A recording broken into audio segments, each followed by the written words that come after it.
TIFU by remote locking my wife inside my car. So I recently upgraded my car. And I do mean upgrade.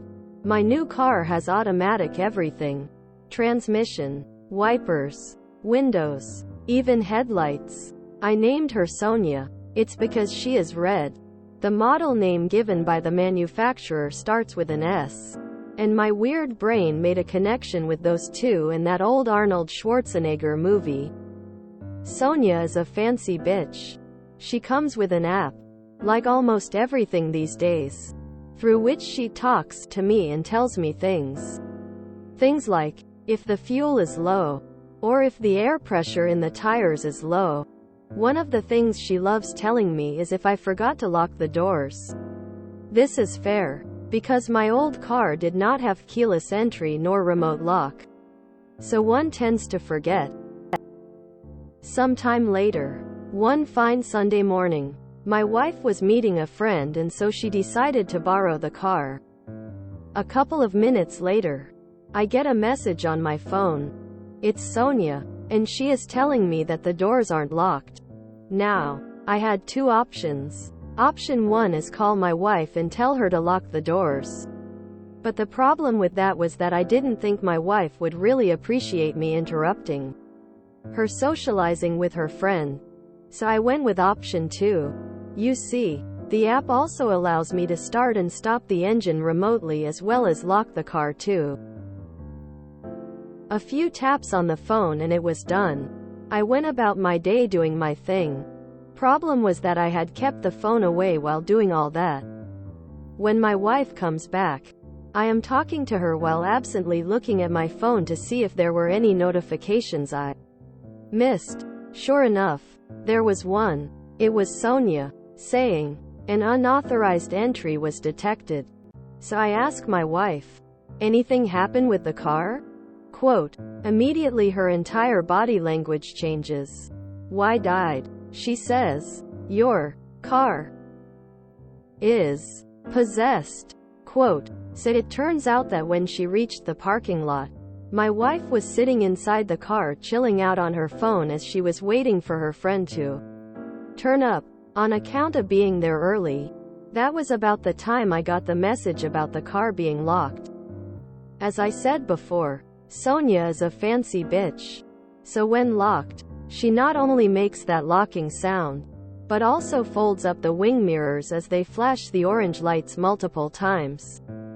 Startled by that, my wife decided to get out of the car. So she opened the door. Sonia did not like it. And she proceeded to show her displeasure via a massive sound and light show involving the headlights, the fog lights, the hazard lights and the horn. My wife was standing there, frozen in shock for a long moment before she realized that she could stop it by pressing the button on the remote. I don't know why that crazy thing was howling so much when I opened the door. That too after it locked me in the first place. My wife exclaimed, concluding her story. Naturally, I had to confess. The look I got. Ooh boy. Now when she takes the car, she makes certain to call me and announce, I am now locking your car. With what I can only imagine is a dramatic pressing of the lock button. TL. Doctor. Locked my wife inside my fancy car all the way from home, causing quite a bit of excitement for her.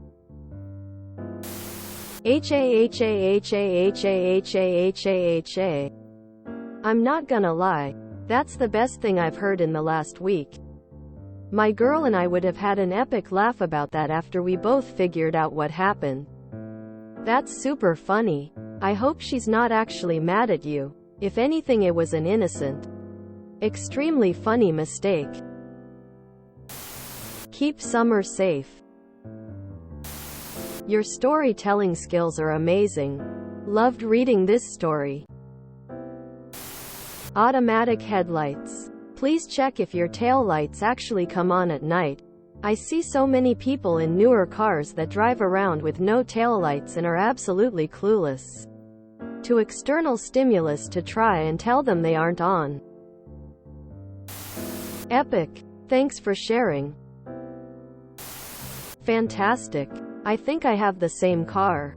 But mine's called Myrtle. We call her that because if you use the real name in the car, which begins with M, she has this annoying habit of asking you what you want her to do. I read your story to my wife, who killed herself laughing. I have this. It's great. Until you have a friend drop you off and you get out and he drives on. When he stops and shuts the car off, he realizes you still have the key and are 2 miles away. I, too, have a newish fancy schmancy car. My husband sent it out for detailing. The extra schmancy kind where they do the interior down to the nitty-gritty details. I was at work, getting a notification every 5 seconds that the car was unlocked, so I was locking it, causing the detailers to unlock it just a mere few seconds later. And then I'd get another notification. This went on a good 4 or 5 times before I remembered it was being detailed, and that meant that people needed to be in the car. If you enjoyed this video, please check out our playlists full of similar content. Epic Ericast is like doom scrolling for your ears. Please like, share, and subscribe.